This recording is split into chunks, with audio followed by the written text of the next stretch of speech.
बिस्मिल्लाहिर्रहमानिर्रहीम। अस्सलाम वालेकुम। आप देख रहे हैं मेरा यूट्यूब चैनल निखत पकवान। यूरोपीय ममालिक में कुछ चीज़ें ऐसी हैं, कुछ सब्जियां ऐसी होती हैं जो हमें अपनी कंट्री की तरह दस्तयाब नहीं होती। इसमें सबसे नंबर 1 पे मैं समझूंगी कि साग है। सुपरमार्केट्स हैं जो एशियन हैं, वहाँ पर साग कभी कभार आता है, बाकी और किसी भी आपको शॉप पे यहाँ पर नहीं मिलेगा, और जो आता है वो भी इतना अच्छा नहीं होता। आप देख रहे हैं ये साग किस किस्म का है। इस तरह का साग अगर पाकिस्तान में हो, हमारी माएँ रिजेक्ट कर दिया करती थी। ये साग जब हम छीलना चाहते हैं, काटना चाहते हैं तो कटता नहीं है, क्योंकि ये काफी हार्ड होता है। हमारी जबान में जैसे हमारी अम्मियाँ कहती थी, पका हुआ साग, मतलब काफी पुराना हो जाता है। जब वो खेत में लगा होता है तो वो इस किस्म का बन जाता है। अब मैं आपको दिखाती हूँ कि इसको हमने यूज कैसे करना है। माएँ तो यूं करती थी, छीलती थी इसको, जो जो साथ इसके पत्ते उतरते थे उनको जाया कर देती थी, फेंक देती थी। क्योंकि यहाँ पर बहुत महंगा होता है, तो इसको मैं इस तरीके से सबसे ऊपर वाला पार्ट मैंने पहले काटा थोड़ा सा, और जितने उसके धागे उतर सकते हैं वो मैंने उतार दिए। वो जरा हार्ड होते हैं। जो पत्ता उसके साथ से उतरेगा उसको हमने फेंकना नहीं है, उसे काट के रख लेना है। इस तरह के येलो कलर के या मुरझाए हुए कुछ ज्यादा ही खराब पत्ते जो है ना, उनको सिर्फ उतार देना है, बाकी सबको यूं छील लेना है। ये कम्प्लीटली फिर भी छिलेगा नहीं, जब हम काटेंगे तो फिर भी इसके बीच में से धागे जो हैं वो नमूदार होंगे, उनको भी हमने अलग कर देना है।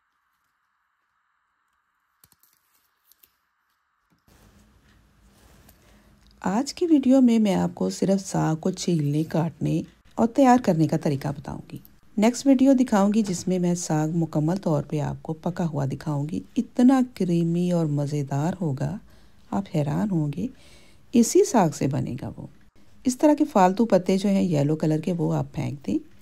बाकी जो ग्रीन निकलता है उसको आपने फेंकना नहीं है। अम्मियाँ तो जब भी साग बनाती थी ढेरों ढेर 5-5 किलो बनाती थी।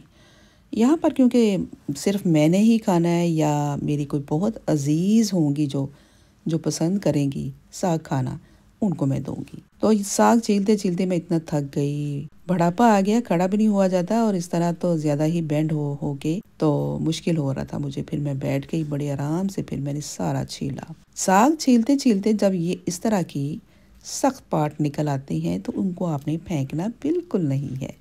इसको कहते हैं गंदल, गंदला दा साग। वो तो हमें यहाँ दस्तयाब बड़ी मुश्किल से होता है ना, फिर भी इसी को हमने उस तरीके से बनाना है कि ज़बरदस्त बने।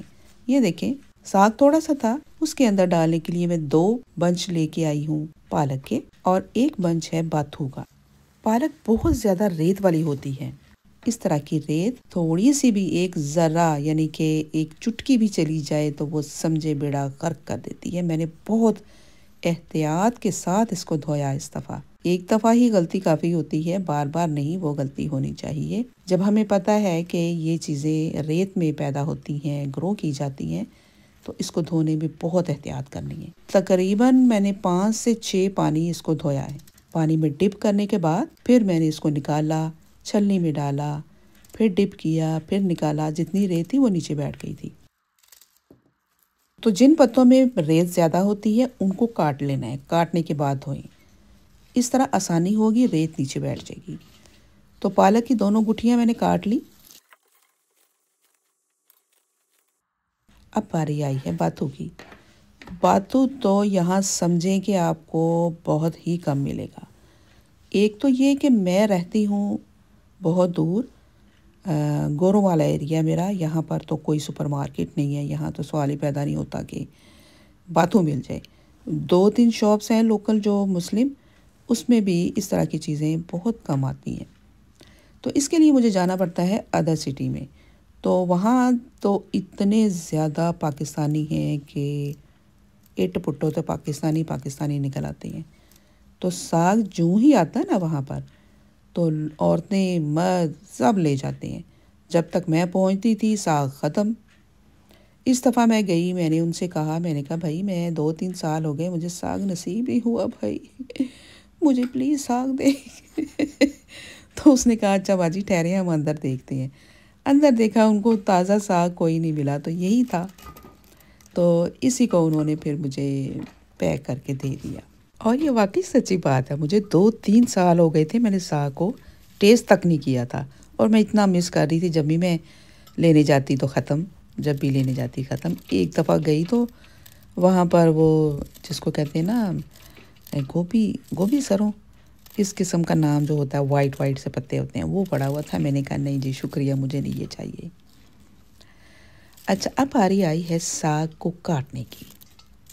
अब देखिए, काटने में इसको बहुत दिक्कत होगी। जहाँ पर आपको लगे कि बहुत सख्त पार्ट आ गया, ये इस तरह के बाल आएंगे बाल कहेंगे या इसको धागे कहेंगे, आपने इसको खींच के निकाल देना है। और जहाँ जहाँ जितना कट सकता है इसको काट लेना है, बस हार्डली काटते जाएं। मुझे पता है आपको ये पसंद नहीं आएगा, जब आप ख़ुद काटेंगे तो आप चाहेंगे कि इसको फेंक ही दिया जाए, ये अच्छा नहीं है साग। लेकिन इसी साग को हमने बनाना है बहुत ही अच्छा। तो इसके लिए देखते रहें मेरी वीडियो एंड तक। और ना सिर्फ ये वीडियो, इससे अगली वीडियो भी आपको देखनी पड़ेगी, जिसमें मैं आपको बताऊंगी कि हम साग के साथ कौन सी रोटी खाएंगे। उस रोटी को बनाने का तरीका भी आपको सिखाऊंगी। यहाँ पाकिस्तानियों की एक बहुत बुरी आदत है जो कभी वो छोड़ नहीं सकते। अगर उनको कोई चीज़ नहीं भी चाहिए तो भी वो ले जाएंगे, वो छोड़ेंगे नहीं। चाहे वो घर जाके किसी और को दे दें या अपने ही ख़ानदान में वो सर्कुलेट करते रहें उन चीज़ों को, मगर वो छोड़ेंगे नहीं किसी और के लिए। इस बात में गोरों की आदत बहुत अच्छी है, उन्होंने उतनी ही चीज़ उठानी है जितनी उनको चाहिए। सम टाइम तो मैं बड़ी हैरान होती हूँ, 2 केले लेके तो रहे बड़ा अजीब लगता है, हम दर्जन दर्जन केले लेते हैं, उन्होंने 2 केले बगल में लिए होते हैं और जाके तो टिल के ऊपर वो पे करते हैं। तो मतलब जितना उन्होंने खाना है फ्रेश फ्रेश वो उतना ले जाते हैं रोज़ डेली। शॉपर में डाली होती हैं चीज़ें जितनी कि उनको चाहिए। और दूसरा ये कि उनके कौन सा ख़ानदान है, कल्ले कल्ले रहना होता उन्होंने, मौज मस्ती बस। शादियां करके भी फिर भी आप बाद में अकेले रहते हैं। क्या ज़िंदगी है इन लोगों की। हम तो ना सिर्फ अपने ख़ानदान को पालते हैं, साथ अपने हमसाए, जानने वाले, प्यारे लोग जितने भी होते हैं उन सब का भी ख्याल रखते हैं, और यही ज़िंदगी है। तो साग को धोने में मुझे ज़्यादा मुश्किल पेश नहीं आई, क्योंकि इसमें बिल्कुल रेत नहीं थी। इसको मैंने आराम से धोया 2-3 पानी, और प्रेशर कुकर में डाल दिया। 3 कप पानी डाल के उसमें चिली फ्लेक्स डाल दिए, कोई 2 चम्मच डाल दिए। इसकी खुशबू बहुत अच्छी आएगी। रेड चिली मैं इतनी ज़्यादा नहीं डालूँगी, हरी ताज़ा मिर्चें डालूँगी इंशाल्लाह।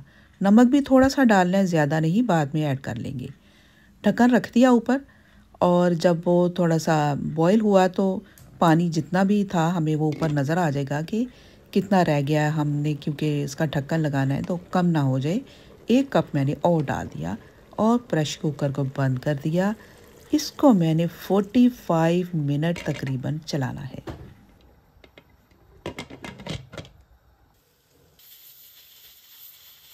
नेक्स्ट प्रोसेस के लिए जुड़े रहिए मेरे साथ। सब्सक्राइब कीजिए, लाइक कीजिए, शेयर कीजिए और वेट कीजिए। अल्लाह हाफिज़।